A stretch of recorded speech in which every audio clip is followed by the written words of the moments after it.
안녕하세요, 지메입니다. 오늘 할 내용은 경매물건 분석 주거 게시판에 있는 당시에 유행했을 듯한 사기 같은 물건이라는 글에 대해서 보도록 하겠습니다. 좀 제목이 좀 파격적이긴 하죠. 일단 내용을 보겠습니다. 강서구에 나와 있는 다세대입니다. 일단은 저는 이런 걸 보면서 제 개인적인 생각으로는 법무사가 가장 나쁘지 않을까 그런 생각을 해보게 됩니다. 자, 보다시피 전입돼 있는 세입자 이 씨가 있는데 전입신고일자가 2011년 9월 9일입니다. 근데 최선수인 설정일자 전세권의 날짜가 2011년 9월 9일이죠.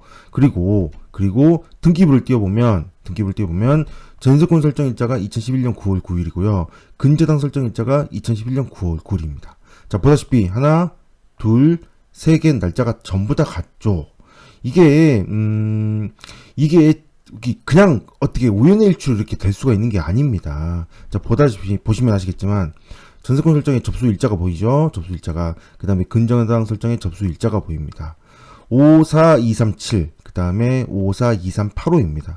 이렇게 접수 순서가 이렇게 접수를 이 접수 번호는 이 등기소에 접수된 모든 물건들을 순서대로 계속 증가를 시키거든요. 그래서 만약에 내가 이 전세권 설정을 하나를 접수를 하고 나서 한 10분 정도 있다가 근저당 설정을 접수를 하면 숫자가 엄청나게 차이가 날 수 있는 게 이 바로 접수 번호입니다. 보다시피 5만 번까지 올라간 것만 봐도 알 수 있잖아요. 이처럼 이렇게 접수 번호가 많이 차이 날 수가 있음에도 불구하고 이렇게 30% 이렇게 하나밖에 차이가 나지 않는다라는 것은 하나밖에 설명이 되지 않습니다. 뭘까요? 이 전세권과 근저당을 서류를 같이 접수했다라는 것밖에 설명이 되지 않게 되는 거죠. 제가 예전에 비슷한 케이스가 있었던 적이 있었거든요. 그래서 세입자한테 물어본 적이 있습니다. 어떻게 해서 이렇게 같이 접수가 됐는지 물어봤더니 전세금을 좀 깎아주고 그 다음에 동일 법무사한테 맡겨서 전입신고도 같은 날 하기로 약속했다고 하더라고요. 어떻게 보면 뭐 사기가 아니라고 볼 수도 있겠지만 이 근저당 남서울 농협협동조합에서는 이 전세권이 있는 걸 모르고 근저당을 설정하니까 많은 돈을 빌려주게 되는 거잖아요. 그래서 이 남서울 농협협동조합 입장에서는 사기를 당한 거라고 뭐 볼 수밖에 없는 이런 상황이지 않을까 싶습니다. 그리고 나서 일단 순서를 본다면 이 물건은 같은 날 전입신고가 돼 있고 전세권 근저당을 설정한 상태입니다. 이 전입신고 효력은 2길 0시가 발휘되므로 순서상으로 따진다면 전세권이 가장 빠르죠. 그 다음에 근저당이 그 다음 두 번째 순위고요. 그 다음에 전입신고 확정일자가 3순위가 되어야 되는 상황입니다. 그래서 여기서는 임의경매 개시 결정이 되었다라는 것은 채권자 이씨, 즉 이씨는 전세권자입니다. 전세권자가 임의경매를 넘겼다는 것은 전세권에 의한 경매를 넘긴 거죠. 이 전세권자이자 그 다음에 전입신고가 되어 있기 때문에 주택임대차 보호법을 보호를 받는 세입자이기도 하죠. 만약에 강제경매를 넘겼다면 전세권이 아닌 이 전입신고에 의한 판결문에 의해서 경매를 넘긴 걸로 볼 수가 있겠죠. 어쨌든 여기서는요. 전세권이 말소기준 권리가 되기 위해서는 가장 첫 번째 등기가 되어야 되고요. 그 다음에 전체에 대한 전세권, 그 다음에 배당 요구를 했거나 경매 신청을 할 것이어야 됩니다. 자, 이 물건에 있어서는 경매 신청을 했죠. 경매 신청 했으므로 포함이 되고, 그 다음에 첫 번째 등기가 맞고요. 그 다음에 전체에 대한 전세권이 맞습니다. 그래서 이 전세권이 말소기준 권리가 되기 때문에 매각물건 명세서에 이렇게 최선순위 설정일자의 전세권으로 표시를 해주고 있습니다. 그러므로 전세권이 가장 빠른 순위가 되고, 그 다음에 말소기준 권리가 되고, 이 이후의 근저당은 당연히 말소기준 권리 이유니까 소멸상이겠죠. 그 다음에 전입신고 확정일자는 말소기준 권리 이유가 되므로 대항력이 없게 됩니다.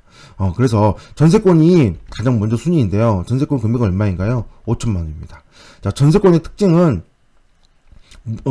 배당 요구를 하거나 경매 신청을 하면 얼마를 배당을 받든지 무조건 소멸합니다. 그래서 5천만 원은 만약에 4천만 원 낙찰이 된다 하더라도 이 물건은 전세권이 소멸되므로 인수상이 발생하지 않는 물건입니다.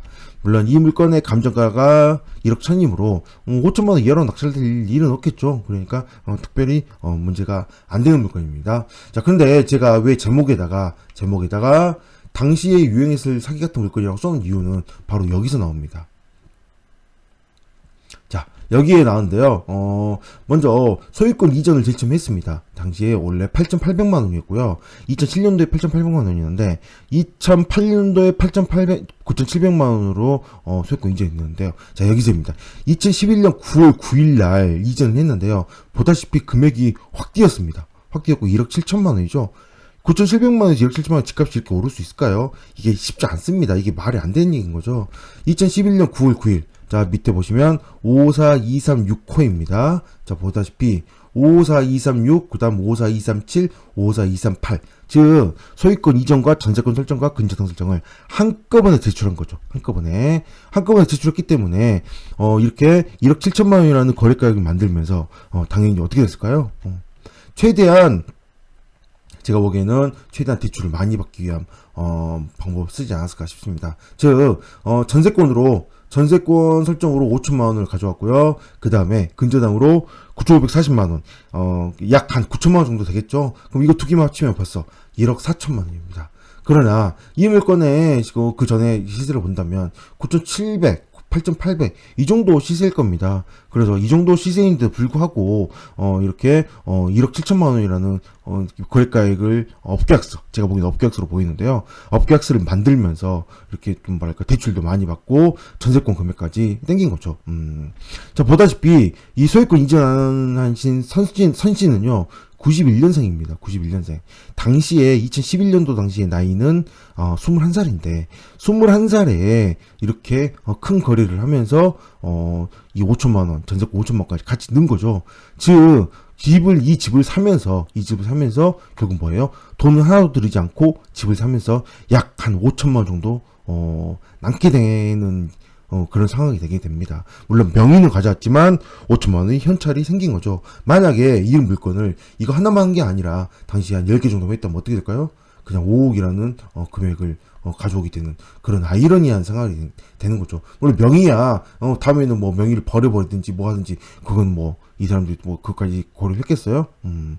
그래서 이렇게 좀 한 게 아닐까 싶은 생각입니다. 아무리 당시에 유행했을 것 같긴 하지만 이런 식으로 전세권과 근저당 같이 설정을 하고 이렇게 되면 결국은 뭐예요? 이 남서울 농협협당정은 굉장히 큰 손해를 보게 될 겁니다. 이 물건이 뭐 10개가 된다면 오히려 뭐 5억이나 되는 굉장히 큰 손해를 보게 되면 당연히 그 농협 쪽에 있는 당연히 그 사람들도 문제가 되겠죠. 뭐랄까 어떻게 해서 이렇게 좀 많이 돈을 당기는지 모르겠지만 좀 좋지 않은 방법이지 않을까. 제가 그래서 제일 처음에 해놨던 얘기 그럽니다. 이걸 같이 이렇게 접수해준 법무사가 오히려 좀 컨트롤 해야 되지 않는가. 아무리 좀 이런 상황이라고 하더라도 좀 이렇게 한 게 좀 아닌 게 아닐까, 좀 그런 생각이 들게 됩니다. 네, 그래서 제가 제목을 여기다가 당시에 유행했을 것 같은 사기 같은 물건이라고 써놓은 겁니다. 좀 안타깝죠? 이런 물건들이 계속 쌓이다가 결국은 어떻게 돼요? 나중에 빵 하고 터지면 당연히 그 손해들은 세입자들이 상당히 많이 생기게 되는 그런 상황이 되지 않을까. 물론 이 물건에서는 농협이 손해이긴 하지만요, 이렇게 손해들이 계속 쌓이다 보면 좀 언젠가는 좀 피해를 보는 사람들이 많이 생기지 않을까, 그런 생각을 하게 돼서 이런 제목을 쓰게 됐습니다. 네, 오늘 여기까지 하겠습니다. 감사합니다.